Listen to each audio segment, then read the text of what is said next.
அனைவருக்கும் இனிய நமஸ்காரம்.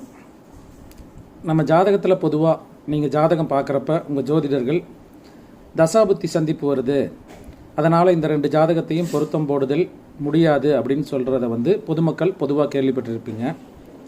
அதில் முக்கியமாக இந்த தசாபுத்திகளில் ராகு தசாவோ சுக்கிர தசாவோ இது மாதிரி தசாபுத்தி சந்திப்பாக வந்துச்சுன்னா அதிகபட்சமான சில கேவலங்களை சந்திக்கக்கூடிய அமைப்பு என்பது இருவருக்கும் அந்த தசாசந்தி நடந்தால் நடக்கும். அதே போல் 2 பேருக்குமே சரியில்லாத இடத்துலேருந்து செவ்வாய் திசை அப்படின்னு நடந்துச்சு அப்படின்னாக்கா சண்டை சச்சரவுகள் ஏற்படக்கூடிய அமைப்பு என்பதும், போக்குவரத்து விபத்துக்கள் இரத்த காயம் ஏற்படக்கூடிய அமைப்பு என்பதும் உண்டு.